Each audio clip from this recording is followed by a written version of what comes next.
हाँ जी। हेलो भाई, सभी हमारे प्यारे नेवी के बहादुर जवानों को जय हिंद। कैसे हो भाई आप सभी? स्वागत है आप सभी का आर्मी स्टडी के इस बेहतरीन मंच पर। आ जाओ मेरे प्यारे जवानों, कैसे हो आप सभी? कैसी चल रही है आप सभी की तैयारी? अगले महीने भाई आपका एग्जाम होगा। अभी देखिए ऑफिशियल कोई डेट आई नहीं है, तो हो सकता है कि आपका मई के लास्ट तक एग्जाम जाए, 15-20 मई के बाद ही। तो जितना हो सके उतनी मेहनत करो भाई। इस बार हमें वर्दी लेना है, पूरी जी जान लगा दो भाई। जो सब्जेक्ट आपका वीक है उस पर ज्यादा फोकस करो, प्रैक्टिस करो ज्यादा से ज्यादा। हम लोग मेरे प्यारे भाई, ये आपका जो मई महीना स्टार्ट होगा तो उसके पहले सप्ताह में टाइम मैनेजमेंट के लिए स्पेशल आपके लिए टेस्ट वगैरह भी हम स्टार्ट करेंगे ऐप के अंदर, ताकि बढ़िया से आप लोग अपना टाइम मैनेजमेंट कर पाओ। ठीक है, हम कम समय के अंदर हमें ज्यादा प्रश्न फोड़ के आना है एग्जाम में। चलिए आ जाओ भाई, स्टार्ट करें। जान लगा दो भाई अपने माँ बाप के सपनों को साकार करने के लिए, क्योंकि उन्होंने भी मेरे प्यारे भाई पूरा जीवन लगा दिया है आपको इस काबिल बनाने में। तो मेहनत करो दबा के। आ जाओ मेरे प्यारे भाई, स्टार्ट करते हैं। बहुत ही अच्छा बेहतरीन पेपर होगा, पूरे 50 प्रश्नों का होगा। अच्छे से लगाओ और मेहनत करो। पहला प्रश्न आपकी स्क्रीन पर, खेल कोचिंग में उत्कृष्ट प्रदर्शन के लिए कौन सा भारतीय खेल पुरस्कार है वो दिया जाता है? पुरस्कार का प्रश्न देखो आपके एग्जाम में कंफर्म आएगा भाई। और इस बार तो एसएससी एग्जाम कराने वाली है, तो हो सकता है करंटली जो पुरस्कार है वो भी आपके एग्जाम में आए। और इसका सॉल्यूशन है अभी आज रात्रि मेरे प्यारे भाई 9:15 बजे आर्मी स्टडी यूट्यूब चैनल पर पुरस्कार के टॉप 50 क्वेश्चन में कराने वाला हूं, जिसमें करंटली पुरस्कार भी रहेंगे और पुराने प्रश्न भी रहेंगे। यहां से प्रश्न जरूर आएगा। चलिए, खेल कोचिंग में उत्कृष्ट प्रदर्शन के लिए कौन सा पुरस्कार दिया जाता है मेरे जवान? द्रोणाचार्य पुरस्कार। उत्कृष्ट जो कोच होता है ना मेरे प्यारे भाई, जिसे आप खेल प्रशिक्षक बोलते हैं, तो उनको द्रोणाचार्य पुरस्कार दिया जाता है। और इस पुरस्कार की जो शुरुआत है, इस पुरस्कार की जो शुरुआत है ये 1985 के अंदर हुई थी, ध्यान रखना 1985 में। और पहली महिला है हंसा शर्मा जिसे ये पुरस्कार मिला। उत्कृष्ट कोच को दिया जाता है, सर्वश्रेष्ठ कोच को दिया जाता है द्रोणाचार्य पुरस्कार। मेजर ध्यानचंद ये भारतीय खेलों का सर्वोच्च अवार्ड है मेरे प्यारे भाई, ध्यान रखना। भारतीय खेलों का सर्वोच्च अवार्ड, भारतीय खेलों का, भारतीय खेलों का सर्वोच्च अवार्ड कौन सा है मेरे जवान? मेजर ध्यानचंद। आप सभी को ध्यान रखना है, जिसको पहले हम राजीव गांधी खेल रत्न अवार्ड के नाम से जानते थे। नेक्स्ट है, कौन सी शास्त्रीय नृत्य शैली मुद्राओं, हस्तचालन और भाव भंगिमा अभिनय के माध्यम से कथा वाचन करती है? कौन सी शास्त्रीय नृत्य शैली है मेरे प्यारे भाई? बताएंगे सभी जवान। अच्छा प्रश्न है आपके एग्जाम के लिए, आने दीजिए, बताओ भाई। चलिए, अभी पूरा फोकस आपका क्लास पर होना चाहिए। बाकी बातें, बहुत सारे मन में आपके डाउट है, तो आप लोगों का जब एग्जाम होगा ना तो हम बिल्कुल आपको यहाँ से भाई बेस्ट ऑफ लक कहेंगे। उस समय सारी चीजें आपको बताएंगे, क्या क्या आपको एग्जाम के लिए लेकर जाना है, क्या नहीं लेकर जाना है। अभी एक बच्चा कह रहा है सर एनसीसी है, उसको क्या लेके जाना है कि नहीं ले जाना। अभी आप लोग पढ़ाई करो यार, एग्जाम आपका परसों ही नहीं है, होगा तब हम बताएंगे, आप निश्चिंत रहिए। समय समय पर सारी चीजें आपको हम बताते रहेंगे। अभी आपका पेपर चल रहा है तो इस पर आपका फोकस होना चाहिए, ठीक है? दाएं बाएं की बातें नहीं। देखिए, इसका राइट आंसर होगा जी भरतनाट्यम। भरतनाट्यम होगा। हमें शास्त्रीय नृत्य शैली पूछी है और ऑप्शन में मेरे प्यारे भाई शास्त्रीय नृत्य शैली में हमारा भरतनाट्यम है। भरतनाट्यम ये तमिलनाडु का है मेरे प्यारे जवान, और भारत का सबसे पुराना है। भारत का ध्यान रखना, सबसे प्राचीनतम अगर शास्त्रीय नृत्य आपको पूछे, सबसे प्राचीनतम मेरे प्यारे भाई, तो वो है भरतनाट्यम। आपको ध्यान रखना है, बहुत इंपॉर्टेंट है। नेक्स्ट है कर्नाटक में स्थित जोग जलप्रपात कौन सी नदी पर है भाई, बताएंगे। कर्नाटक में देखो भारत का सबसे ऊंचा जलप्रपात भी है, अगर आप सभी को याद है तो बताओ कौन सा है। कर्नाटक में है, कमेंट करो। भारत का सबसे ऊंचा जलप्रपात, भारत का सबसे ऊंचा जलप्रपात, और यह है मेरे प्यारे भाई कौन सा आपका, कुंचिकल जलप्रपात, याद रखना। कुंचिकल जलप्रपात ये भारत का सबसे ऊंचा जलप्रपात है, 455 मीटर है, वराही नदी पर है भाई, याद रखना है आप सभी जवानों को। और जोग जलप्रपात है ये शरावती नदी पर है भाई, कौन सी नदी पर है सर, शरावती नदी पर है। नागार्जुन सागर बांध कौन सी नदी पर है मेरे जवान, कृष्णा नदी पर है, ध्यान रखना। नागार्जुन सागर बांध ये है आपका कृष्णा नदी पर। और मैटूर बांध ये कौन सी नदी पर है मेरे प्यारे जवान, मैटूर बांध याद रखना, ये है आपका कावेरी नदी पर, मैटूर बांध। गोदावरी की हम बात करें तो भाई ये प्रायद्वीपीय भारत की सबसे बड़ी नदी है, इसे हम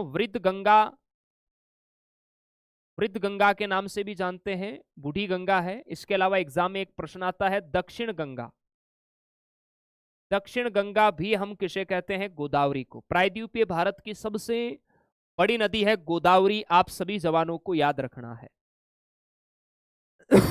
वियतनाम की राजधानी बताओ मेरे प्यारे जवानों, वियतनाम की राजधानी, राजधानी मुद्राएं आप लोग याद करते हो या नहीं भैया, हाँ जी, सभी देशों की राजधानियां, मुद्राएं, भाषा याद कर लेना, यहां से 2-3 प्रश्न मिलेंगे एग्जाम के अंदर।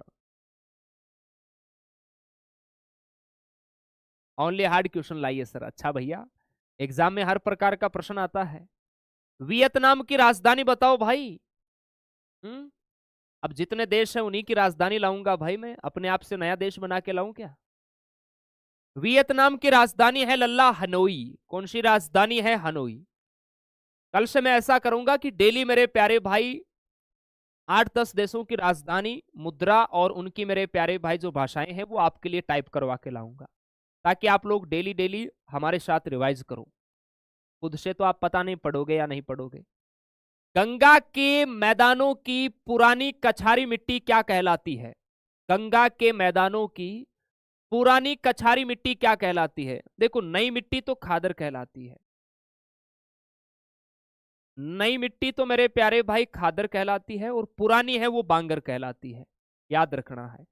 काली मृदा का दूसरा नाम होता है रेगूर, काली मिट्टी का मेरे प्यारे भाई जो दूसरा नाम है वो है रेगूर, याद रखना, यहां से भी प्रश्न आता है एग्जाम में।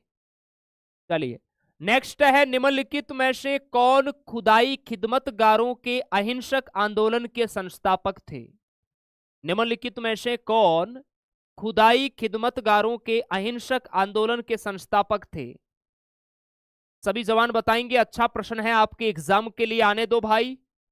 खुदाई खिदमतगार अहिंसक आंदोलन के जो फाउंडर है वो है खान अब्दुल गफार खान, जिन्हें हम मेरे प्यारे भाई सीमांत गांधी के नाम से भी जानते हैं।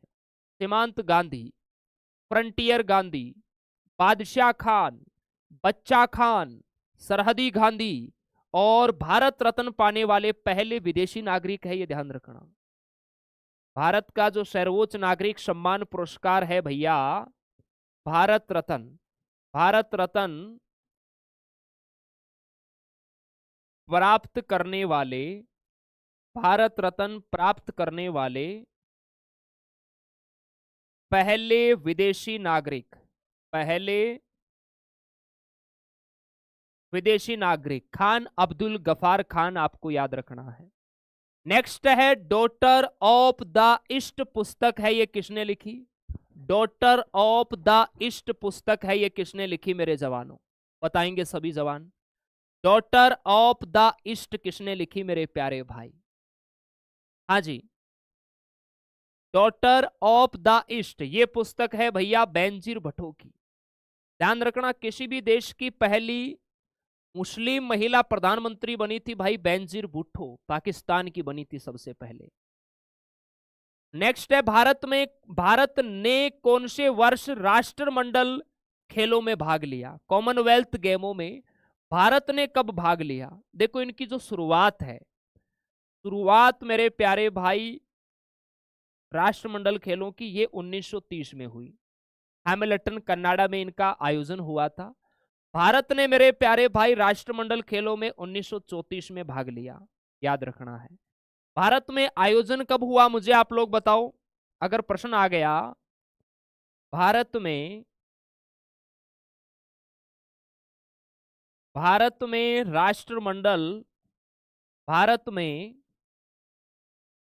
राष्ट्रमंडल खेलों का आयोजन है, ये कब हुआ? कब हुआ मेरे प्यारे भाई? क्या आंसर दोगे आप? 2010, याद रखना है 2010। आगे 2026 के राष्ट्रमंडल खेल कहां होंगे? ग्लासगो, ग्लासगो स्कॉटलैंड, आपको ध्यान रखना है।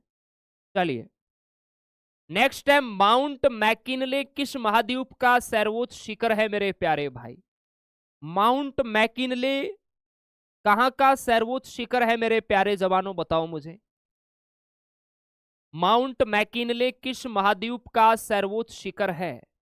सभी हमारे प्यारे प्यारे जवान है वो बताएंगे। हाँ, 2030 का अहमदाबाद भारत में होगा राष्ट्रमंडल खेल। बहुत बढ़िया। माउंट मैकिनले, ये ध्यान रखना, उत्तरी अमेरिका का सर्वोच्च शिखर है, उत्तरी अमेरिका का। इसके अलावा देखो, माउंट एवरेस्ट विश्व का सबसे ऊंचा है भैया, नेपाल में है ये। भारत में है K2 गार्डविन ऑस्टिन, भारत का सबसे ऊंचा है। पाकिस्तान में तिरचिमुर, दक्षिण अमेरिका की है एकांगुआ, सबसे ऊंची चोटी। उत्तरी अमेरिका की है माउंट मैकिनले। रूस में है एल्ब्रूस, यूरोप में सबसे ऊंची। अमेरिका में है माउंट एल्बर्ट, आपको ध्यान रखना है। नेक्स्ट है, पूर्वी तट पर सबसे पुराने कृत्रिम बंदरगाहों में से कौन सा एक बंदरगाह है जो पूर्वी तट का है? पूर्वी तट का बंदरगाह है मेरे प्यारे भाई। सभी हमारे प्यारे प्यारे जवान बताएंगे भाई। हाँ, माउंट एवरेस्ट 8,848 मीटर है। बहुत बढ़िया। पूर्वी तट पर ध्यान रखना भैया, सबसे पुराना जो कृत्रिम बंदरगाह है आपका वो है चेन्नई। कौन सा है? चेन्नई, आपको ध्यान रखना है। चेन्नई, कांडला गुजरात में है, चेन्नई तमिलनाडु में हो जाएगा। विशाखापट्टनम सबसे गहरा है आंध्र प्रदेश में। पारादीप है, ये उड़ीसा में है। बंदरगाह का प्रश्न हर आपको शिफ्ट में प्रश्न मिलने वाला है। स्वतंत्र भारत के प्रथम कैबिनेट में गृह मंत्री कौन थे भाई? स्वतंत्र भारत के प्रथम कैबिनेट में गृह मंत्री आपको बताओ। पहले थे हमारे सरदार वल्लभ भाई पटेल जी, जिन्हें हम भारत का लोहे पुरुष, आयरन मैन ऑफ इंडिया के नाम से भी जानते हैं। मौलाना अबुल कलाम आजाद, ये कौन है भाई? ये स्वतंत्र भारत के पहले शिक्षा मंत्री है सर। स्वतंत्र भारत के पहले शिक्षा मंत्री, याद रखना। सी राजगोपालाचारी, स्वतंत्र भारत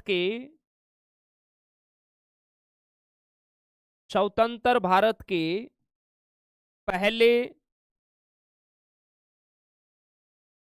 भारतीय गवर्नर जनरल, भारतीय गवर्नर जनरल, याद रखना है। डॉक्टर राजेंद्र प्रसाद कौन थे भाई? ये भारत के प्रथम राष्ट्रपति, भारत के प्रथम राष्ट्रपति, आपको ध्यान रखना है। मनुष्य ने पृथ्वी पर सबसे पहले किस धातु का प्रयोग है वो किया था? मनुष्य ने सबसे पहले भाई कौन सी धातु का प्रयोग किया था? तांबा का किया था गुरुदेव, तांबा का। ऑप्शन डी आपका राइट होगा। नेक्स्ट है, जैन धर्म का संस्थापक किसे माना जाता है मेरे जवानों?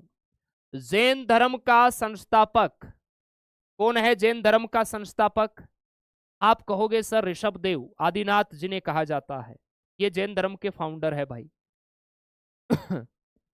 हाइड स्पेज का जो युद्ध है ये कब लड़ा गया था मेरे प्यारे जवानों? हाइड स्पेज का युद्ध है, ये कब लड़ा गया था? सभी जवान बताएंगे। हाइड स्पेज का जो युद्ध है ये आपका 326 ईसा पूर्व में हुआ। कब हुआ गुरुदेव? 326 ईसा पूर्व। ऑप्शन डी आपका राइट होगा। चलिए और भी जानकारी आप ले सकते हैं। यहाँ देखिए सिकंदर का जन्म 356 ईसा पूर्व में हुआ। इसके पिता का नाम फिलिप द्वितीय था, मकदूनिया का यह शासक था। सिकंदर का गुरु कौन था भाई? अरस्तु था। ये पूछा जाता है, ध्यान रखना। अरस्तु का गुरु प्लेटो था, प्लेटो के गुरु का नाम सुकरात था मेरे प्यारे भाई। 326 ईसा पूर्व में ये युद्ध हुआ था आपका, ध्यान रखना है। सिकंदर ने भारत पर आक्रमण किया था, जिसका सेनापति सेलुकस निकटर था। सिकंदर का युद्ध पंजाब के राजा पोरस के साथ हुआ था, और ये युद्ध झेलम नदी पर मेरे प्यारे भाई लड़ा गया था, जिसे इतिहास में हाइडस्पेस तथा झेलम वितस्ता का युद्ध भी कहते हैं। ये आपको ध्यान रखना है। आगे चलिए, जाम्बिया देश की राजधानी बताओ भाई। जाम्बिया देश की राजधानी नोम पने है, दोहा, अंकारा, लूशाखा, बताओ भाई। जाम्बिया देश की राजधानी आप सभी को बताना है। बहुत अच्छा प्रश्न है आपके एग्जाम के लिए, बताओ फटाफट।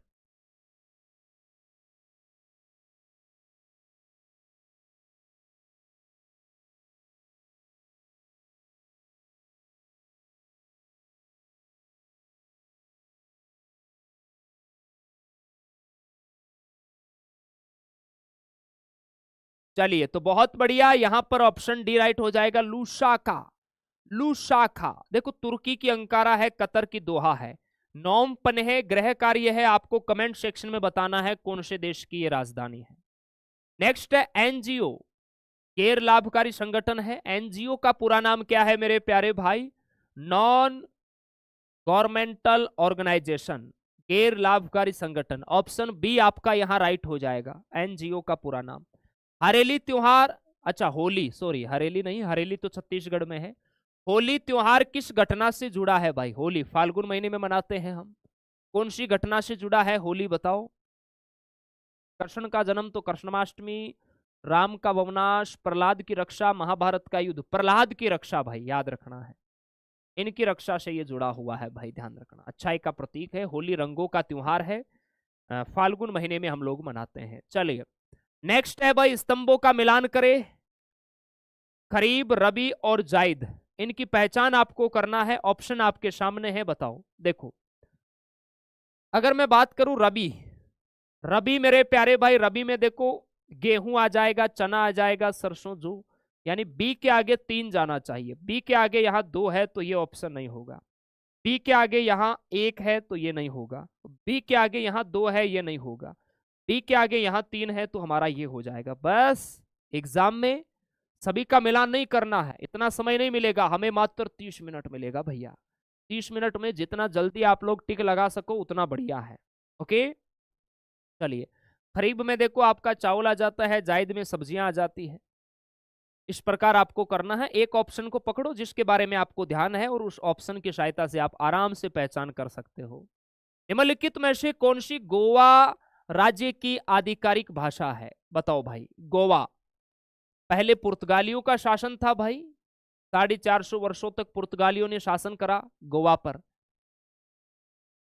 हमारी सेना ने ऑपरेशन विजय के तहत गोवा को पुर्तगालियों से मुक्ति दिलाई भाई, 19 दिसंबर 1961 को। तो गोवा की जो भाषा है वो है कोंकणी, कोंकणी मेरे प्यारे भाई। मराठी देखो महाराष्ट्र में है, हिंदी तो बहुत सारे राज्यों में बोली जाती है, याद रखना। अंग्रेजी उधर आपको नागालैंड वगैरह उधर साउथ में मिल जाएगी। अंग्रेजी तो आजकल हर जगह बोल लेते हैं वैसे। भारतीय नौसेना के दक्षिणी नौसैन्य कमान का मुख्यालय बताओ भाई। भारतीय नौसेना के दक्षिण में मेरे प्यारे भाई हमारी जो नौसेना है उसका मुख्यालय बताना है। दक्षिण में कौन सी है? दक्षिण में है जी कोची, कोची केरल, याद रखना है। दक्षिण में कोची केरल। देखिए भारतीय नौसेना में 3 कमांड है वर्तमान में, इसमें से 2 तो है परिचालन यानी ऑपरेशनल कमांड है, और 1 है गैर परिचालन नॉन ऑपरेशनल कमांड। पूर्वी कमांड है ये विशाखापट्टनम आंध्र प्रदेश में है। पश्चिमी जो कमांड है ये मुंबई महाराष्ट्र में है। दक्षिणी कमांड कोची केरल में है, और ये एक प्रशिक्षण कमांड भी है और नॉन ऑपरेशनल भी है, याद रखना है। चलिए नेक्स्ट है, कौन सा मंदिर अपनी कामुक मूर्तियों के लिए जाना जाता है और यूनेस्को की विश्व धरोहर सूची में शामिल भी है? कौन सा मंदिर है भाई जो यूनेस्को की सूची में भी शामिल है और अपनी कामुक मूर्तियों के लिए भी जाना जाता है? तो वो है भाई खजुराहो का, खजुराहो मध्य प्रदेश में है ये। चंदेल राजाओं ने, ध्यान रखना, निर्माण करवाया था, आपके नेवी के एग्जाम में आया हुआ प्रश्न है। नागर शैली में है निर्मित मेरे प्यारे भाई। निर्माण है वो किसने करवाया गुरु? चंदेल राजाओं ने करवाया भाई, चंदेल राजाओं ने, याद रखना है। चलिए, मीनाक्षी मंदिर किधर है? यह है मधुरई, मधुरै तमिलनाडु में, याद रखना, मधुरै तमिलनाडु में। कोणार्क का सूर्य मंदिर ये आपका उड़ीसा में हो जाता है, उड़ीसा। और बृहदेश्वर मंदिर ये तंजौर तमिलनाडु में हो जाएगा। चलो, कौन सा महाद्वीप 2025 में ब्रिक्स में पूर्ण सदस्य के रूप में शामिल होने वाला अपना पहला देश है? तो वो है दक्षिण पूर्व एशिया। इंडोनेशिया है वो यहां का देश मेरे प्यारे भाई, शामिल हुआ है, ध्यान रखना, इंडोनेशिया। चलिए, सत्यमेव जयते है ये कहां से लिया गया है? भारत का राष्ट्रीय आदर्श वाक्य है सत्यमेव जयते, ये हमने लिया है मुंडक उपनिषद से। मुंडक उपनिषद, इसका अर्थ होता है कि सत्य की ही हमेशा जीत होती है। चलिए, माजुली कौन सी नदी पर बना हुआ है भाई, जो दुनिया का सबसे बड़ा नदी द्वीप है? माजुली के बारे में बताओ, सबसे बड़ा नदी द्वीप है, कौन सी नदी पर है ये? असम के अंदर है ये, ध्यान रखना, ब्रह्मपुत्र नदी पर है, ब्रह्मपुत्र नदी पर है मेरे जवान। ऑप्शन यहां बी आप लोगों का राइट होगा। नेक्स्ट है जी, लोकमान्य के नाम से किस व्यक्ति को जाना जाता है? प्रमुख व्यक्तियों के उपनाम से एक प्रश्न आता है। लोकमान्य बाल गंगाधर तिलक। अरे भाई, दो नाम कैसे आ गए? एक नाम दूसरा लिख देते हैं। एक नाम आप महात्मा गांधी लिख लो, जिन्हें हम भारत का राष्ट्रपिता कहते हैं भाई, बापू के नाम से जानते हैं, याद रखना है। CF एंड्रूज, इन्हें दीन बंधु कहा जाता है, दीन बंधु के नाम से जानते हैं। CR दास, इन्हें हम देश बंधु के नाम से जानते हैं, देश बंधु के नाम से। ओके, चलिए, अब आप लोग मुझे बताओ, यहां 25 में से आपका स्कोर है वो कितना हुआ? सभी हमारे प्यारे प्यारे जवान बताएंगे। आगे आपका साइंस का टेस्ट होगा भाई, बढ़िया से लगाना है, पूरा ईमानदारी से लगाओ, और लगभग कोशिश करो कि हम 50 में से 35 क्वेश्चन ठीक कर दें, और वो भी 30 मिनट में, ठीक है? चलिए, जैसे आपके एग्जाम की डेट वगैरह आ जाएगी ना, तो हम आपके लिए स्पेशली टाइम मैनेजमेंट के टेस्ट भी स्टार्ट करेंगे ऐप के अंदर, ताकि आप लोग बढ़िया प्रैक्टिस कर लो कि भाई हम जीके में अगर 25 क्वेश्चन है तो इन्हें हम लगभग 8-10 मिनट में निपटा सकें। साइंस के अगर 12-13 प्रश्न है तो उन्हें भी हम 5-7 मिनट में खत्म करें। बाकी का जो टाइम है वो हम मैथ के लिए बचा के रखें, ठीक है? तो हम पहले से प्रैक्टिस इतनी जबरदस्त आपको करवा देंगे कि एग्जाम में आप बढ़िया स्कोर करके आओगे, ठीक है? चलिए, थैंक यू, बहुत बहुत धन्यवाद। आइए सर।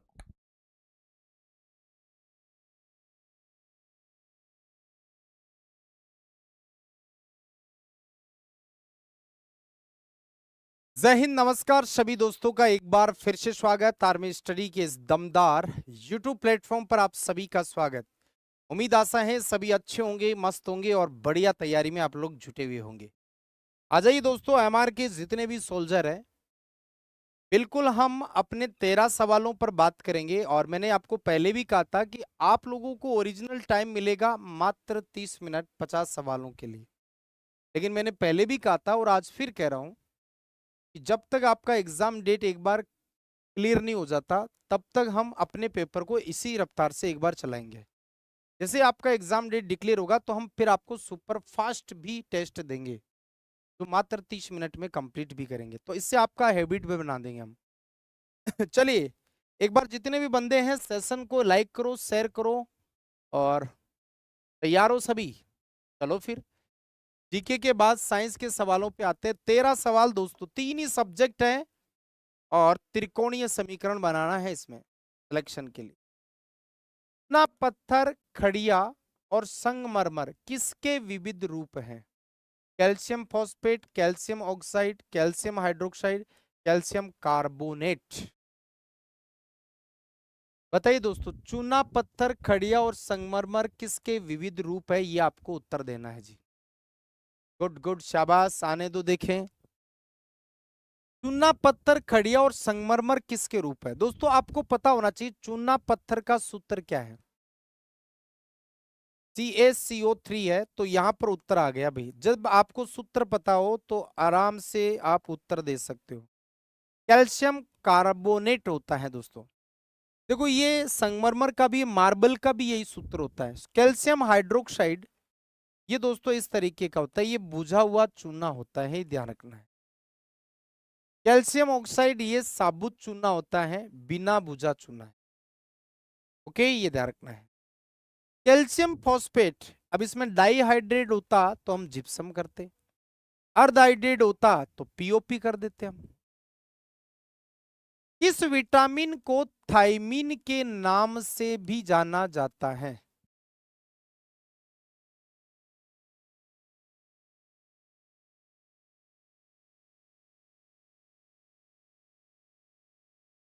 ओके, क्या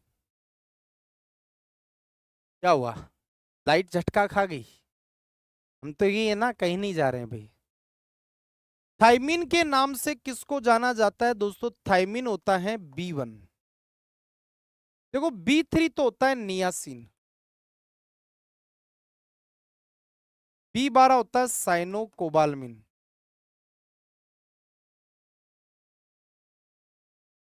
साइनोकोबालमिन होता है। और B2 आपको पता होना चाहिए राइबोफ्लेविन, राइबोफ्लेविन होता है, ये आपको ध्यान रखना है। ओके, चलो। सौर सेल का निर्माण करने के लिए किस तत्व का उपयोग किया जाता है? Silicon, sodium, silver, sulphur. सौर सेल, दोस्तों सौर सेल जो सूर्य की प्रकाश ऊर्जा को विद्युत ऊर्जा में कन्वर्ट करता है, ये इसका कार्य भी है, ये आपको याद रखना है। सौर सेल सूर्य की प्रकाश ऊर्जा को विद्युत ऊर्जा में कन्वर्ट कर रहा है। तो ये किससे बनाए जाते हैं सौर सेल? दोस्तों सेमीकंडक्टर से बनाए जाते हैं, और वो सेमीकंडक्टर है सिलिकॉन, ये नहीं हो सकते हैं। सोडियम मुलायम धातु है, ये आपको पता ही है। सिल्वर ये विद्युत की सर्वोत्तम सुचालक है, विद्युत की बेस्ट कंडक्टर है, सर्वोत्तम सुचालक, बेस्ट कंडक्टर ऑफ करंट। चलिए, निम्नलिखित में से कौन सी गैस ठंडी और संपीड़ित होने पर गैस से अतिक्रांतिक तरल अवस्था में बदल सकती है?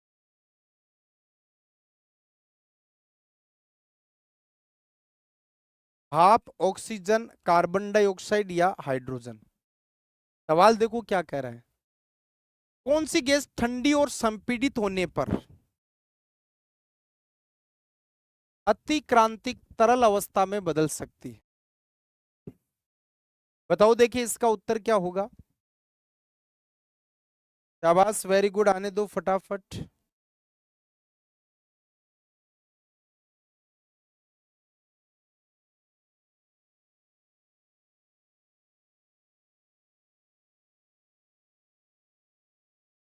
चलिए बताइए फटाफट।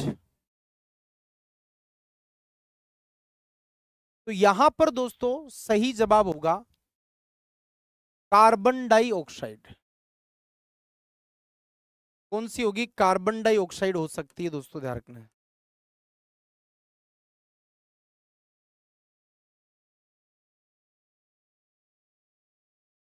यहां पर सी वाला ऑप्शन एकदम राइट होगा जी। कि कौन सी गैस ठंडी और संपीड़ित होने पर गैस से अतिक्रांतिक तरल में बदल सकती है, तो वो दोस्तों होगा कार्बन डाइऑक्साइड। यदि किसी तत्व का परमाणु क्रमांक आपको 20 दे रखा है, द्रव्यमान संख्या आपको 40 दे रखी है, तो प्रोटॉन और न्यूट्रॉन की संख्या आपको बताना है इसमें। बताओ इसमें प्रोटॉन और न्यूट्रॉन कितने होंगे? शाबाश, आने दो फटाफट। यदि किसी तत्व का परमाणु क्रमांक 20 और द्रव्यमान संख्या अगर 40 है, तो प्रोटॉन और न्यूट्रॉन की संख्या बताइए क्या आएगा। तो दोस्तों देखो, Z आपको दे रखा है, ये मैंने आपको सिखा दिया है, और A आपको दे रखा है 40। आपको P निकालना है, N निकालना है। देखो P बराबर Z होता है, N बराबर A माइनस Z होता है। तो Z होता है तो ये तो आ गया जी 20, और A कितना है 40, Z आपके हैं 20, N का मान भी 20, तो 20 20 बी वाला ऑप्शन एकदम करेक्ट होगा। 20 20 मतलब बी वाला ऑप्शन एकदम करेक्ट होगा, ये आपको ध्यान रखना है। चलिए, यदि किसी चालक तार से 5 एम्पीयर की धारा 2 मिनट के लिए प्रवाहित होती है तो आवेश की गणना कीजिए। चलो बताओ, देखिए, अगर किसी चालक तार से 5 एम्पीयर की धारा 2 मिनट के लिए बह रही है, तो बताओ आवेश यानी कि चार्ज की मात्रा क्या आएगी। देखो, आपको सूत्र लगाना पड़ेगा जब आवेश निकालना है आपको। भाई निकालना क्या है अपन को, आवेश। Q बराबर क्या होता है, I इंटू टी। भाई I बराबर Q बट्टा टी होता है, तो Q बराबर I इंटू टी होगा। अब Q बराबर I आपको 5 एम्पीयर दे रखा है, समय आपको 2 मिनट दे रखा है। यहां गड़बड़ हो जाती है कई बार। 2 मिनट है, समय आपको सेकंड में लेना पड़ेगा, तो 60 से गुणा कर दो, 120 सेकंड होंगे। 1 मिनट में 60 सेकंड, तो 2 मिनट में 120 सेकंड, तो 120 से गुणा कर दो, 12 पंजे 60, 600 गुलाम इसका सही जवाब आ जाएगा। यहां पर दोस्तों ऑप्शन नंबर फर्स्ट एकदम करेक्ट होगा, 600 गुलाम एकदम सही जवाब होगा। निम्न में से प्रकाश की कौन सी घटना तरंग प्रकृति पर आधारित है। रमन प्रभाव, परावर्तन, क्रॉम्पटन प्रभाव, टिंडल प्रभाव।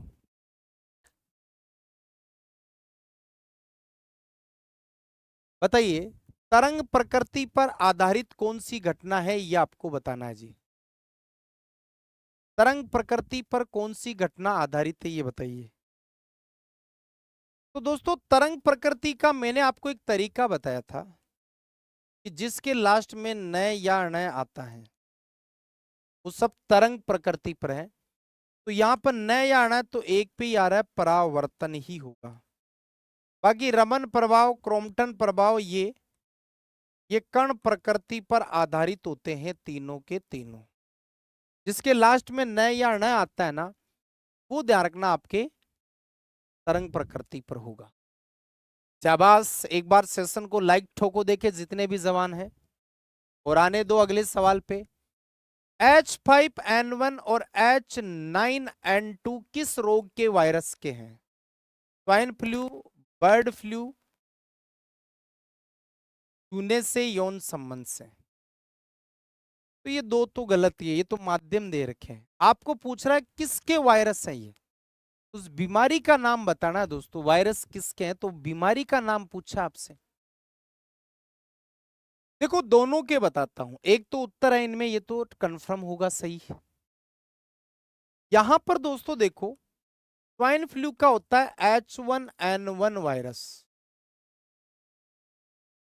जबकि बर्ड फ्लू का वायरस है वो एवियन वायरस है। एवियन वायरस की दो प्रजाति है, H5N1, H9N2। क्लियर, ये थोड़ा सा ध्यान रखना है। ओके, चलिए, यूरिया का निर्माण कौन सा अंग करता है। हृदय, यकृत, वृक्क या अग्नाशय। भाई यूरिया का फॉर्मूला आपको पूछ ले तो याद रखना, NH2CO NH2, और इसका वास्तविक नाम जो होता है वो कार्ब एमाइड होता है। इसमें एमाइड बंद पाया जाता है, कार्ब एमाइड होता है।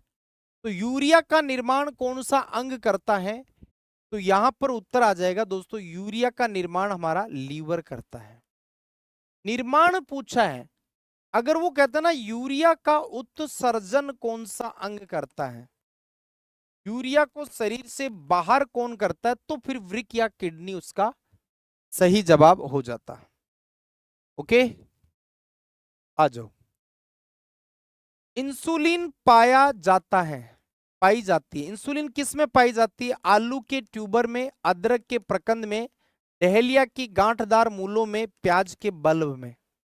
ये मैंने शायद एक बार पीछे करवाया है ये क्वेश्चन।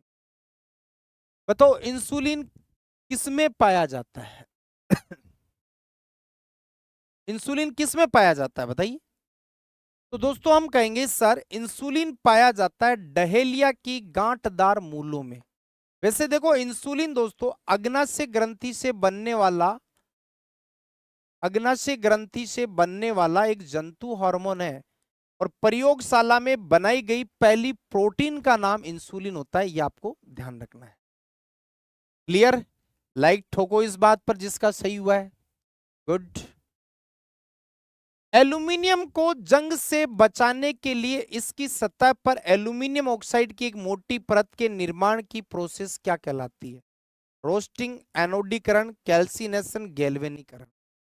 बताओ यहां पर सही जवाब क्या होगा ये आपको बताना है। एल्यूमिनियम को जंग से बचाने के लिए इसकी सतह पर एल्यूमिनियम ऑक्साइड की एक मोटी परत के निर्माण की प्रक्रिया क्या कहलाती है?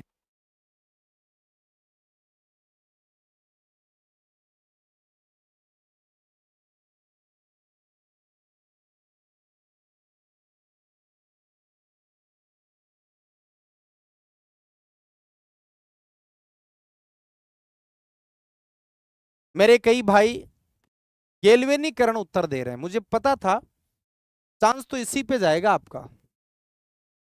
दोस्तों गैल्वेनीकरण होता है Fe पर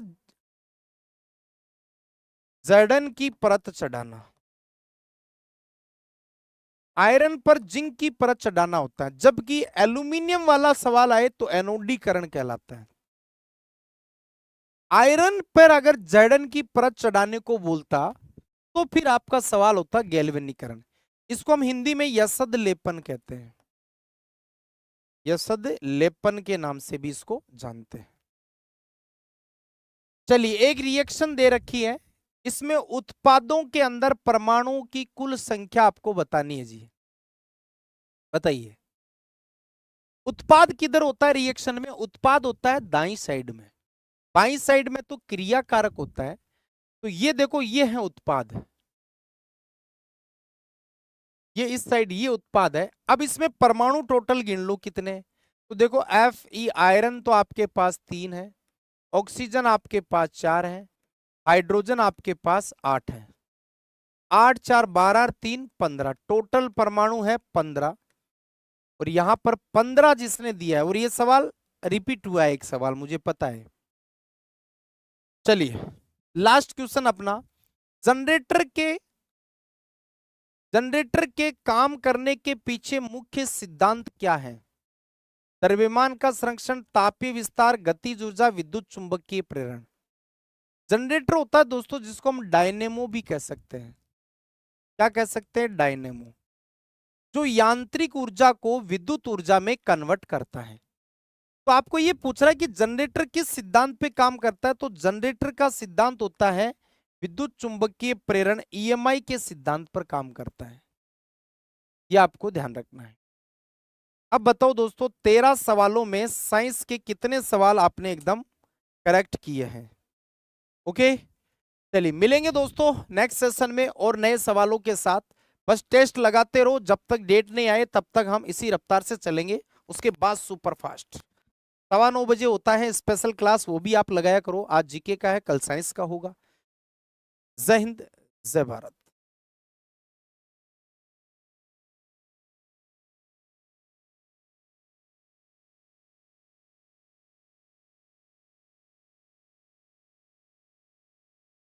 हेलो, नमस्कार, राधे राधे, जय श्री कृष्णा। क्या हाल है आप सभी के? कैसे हैं दोस्तों?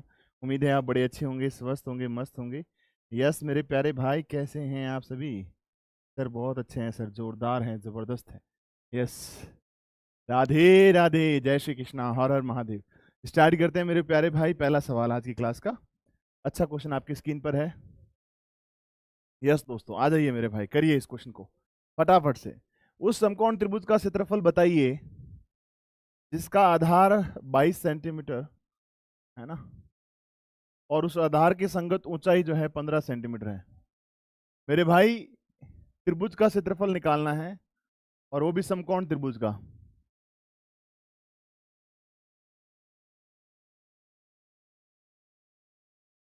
ठीक है, तो समकोण त्रिभुज का जो क्षेत्रफल होता है वो आप लोगों को पता होना चाहिए भैया, 1/2 आधार इंटू ऊंचाई, 1/2 आधार गुणा ऊंचाई। बोलो यस सर। यानी यहां से आपके पास 1/2 आधार 22 ऊंचाई 15, तो ये आपके पास 2 का भाग देंगे, कितना आया 11 इंटू 15 sir 165 165 centimeter square. Correct answer option number C for cat रहेगा, सी हमारा राइट आंसर रहेगा। ठीक है लाडले, यस सर। अब यू कैसे हैं आप सभी, बढ़िया है ना सर, जोरदार हैं, जबरदस्त हैं सर। आ जाओ मेरे भाई, कैसे हैं? हाँ वर्दी मिल जाएगी मारवाड़ किंग, लोड नहीं लेना लाइफ में। आ जाइए, बोर्ड मास का रूल अप्लाई होगा यहाँ पे। बोर्ड मास का रूल पता है ना आप लोगों को? बोर्ड मास का रूल पता है ना?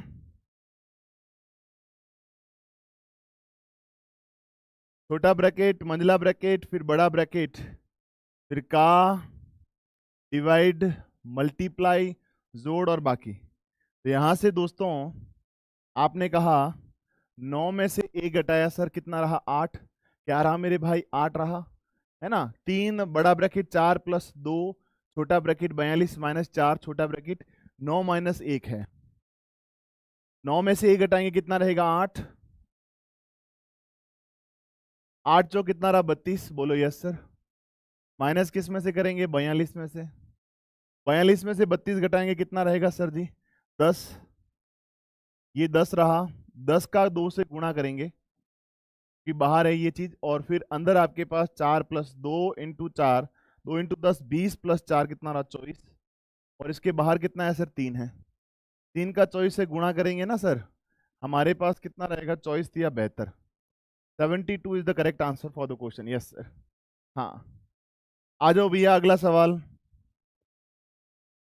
काली गेंद और सफेद गेंदों का जो रेशियो है ना, काली गेंद और सफेद गेंद का जो रेशियो है वो आपके पास दे रखा है कितना?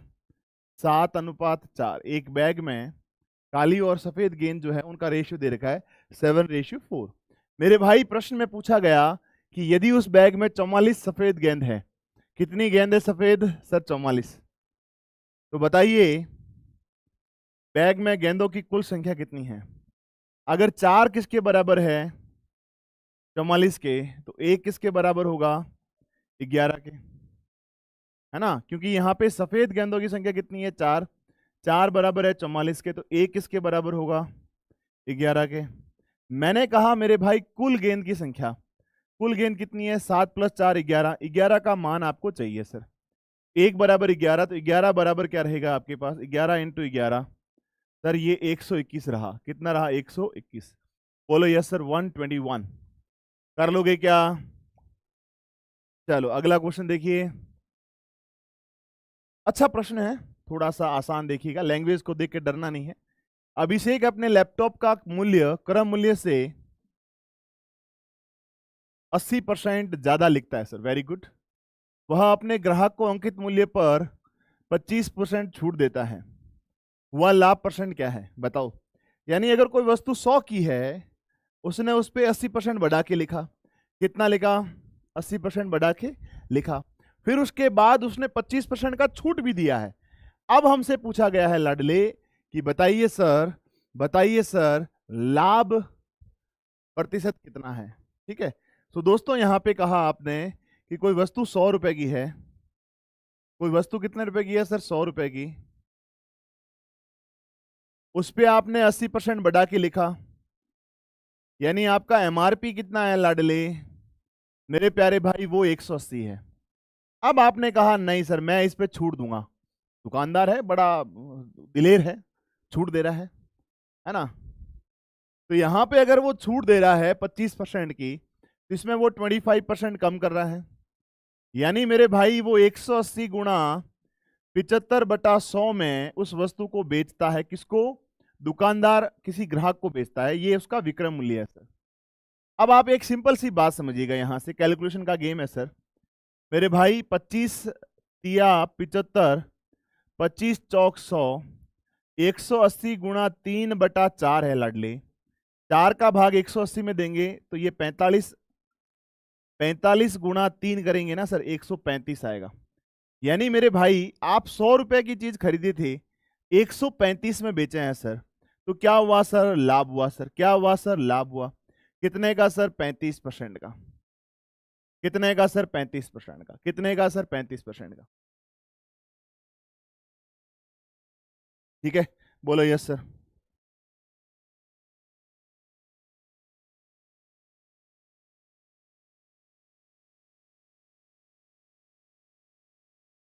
चलो कर लोगे क्या? Yes sir. आ जाओ अगला सवाल। मैंने कहा प्रश्न में कि 17 संख्या का औसत कितना है? 47 है। यदि प्रत्येक संख्या को 6 से गुणा किया जाए, we multiply each number by 6। अगर हम प्रत्येक संख्या को किससे गुणा करें? 6 से गुणा करें, तो नया औसत क्या है? ध्यान रखिएगा, जो प्रत्येक संख्या के साथ किया जाता है, प्रत्येक संख्या के साथ किया जाता है, जो प्रत्येक संख्या के साथ किया जाता है,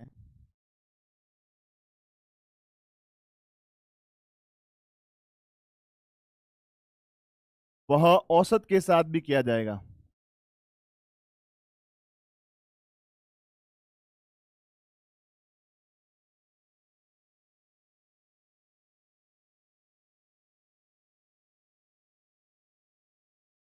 जो प्रत्येक संख्या के साथ किया जाएगा ना भैया, वो औसत के साथ भी किया जाएगा।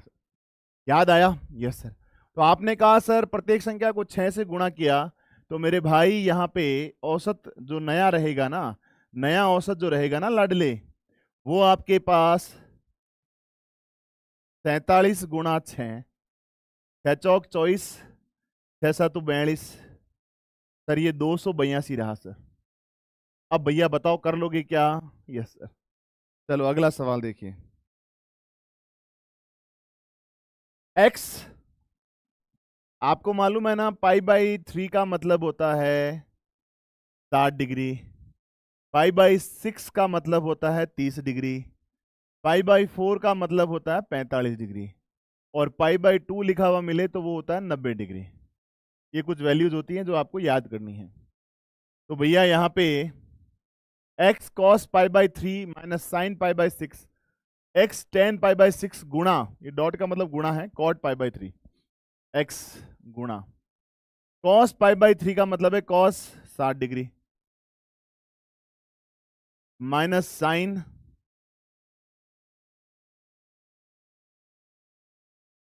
π/6 का मतलब है 30 डिग्री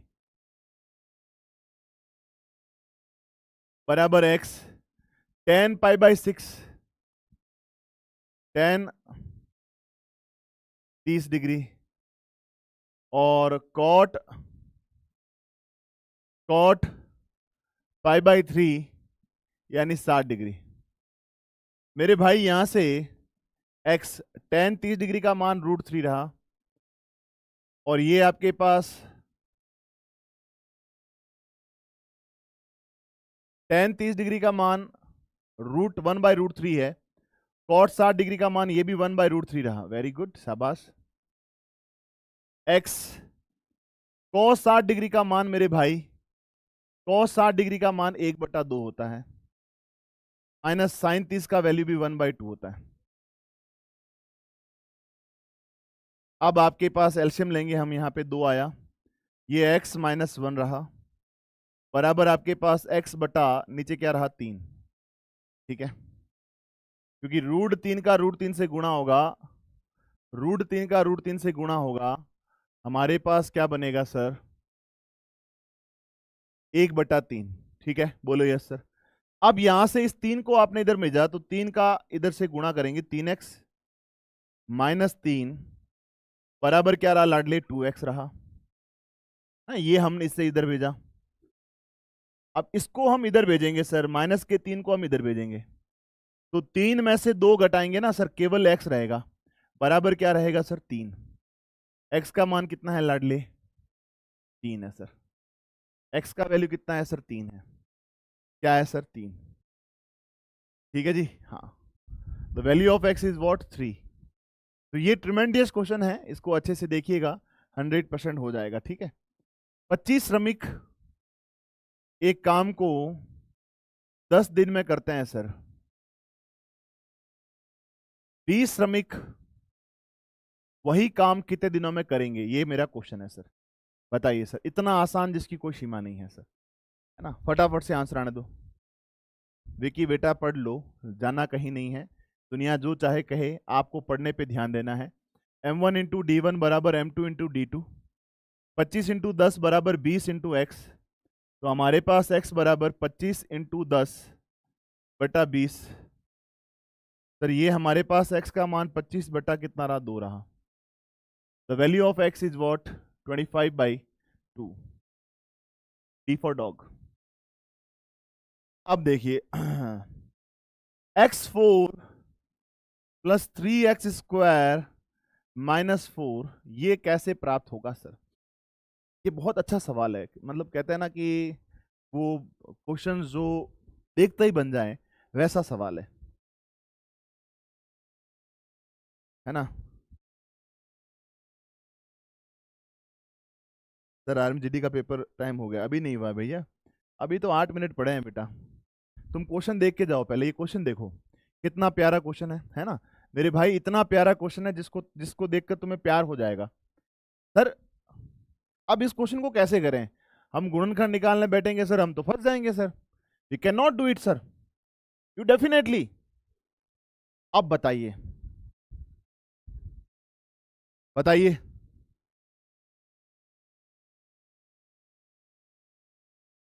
है ना? कार्तिक भाई बताओ कैसे करोगे? तो एक सिंपल सी बात समझना कि आप इस x का गुणा x से करोगे तो क्या रहेगा? x²। फिर x² का गुणा x² से करोगे ना तो x की घात 4 बनेगा। बाकी भाई साहब किसी ऑप्शन में ऐसा नहीं है। अगर आप इस x का गुणा x से करते हैं, x² का गुणा x से करेंगे तो x3, x का गुणा इससे तो ये क्या रहा? x3, ये x का गुणा इससे तो ये x3 रहा।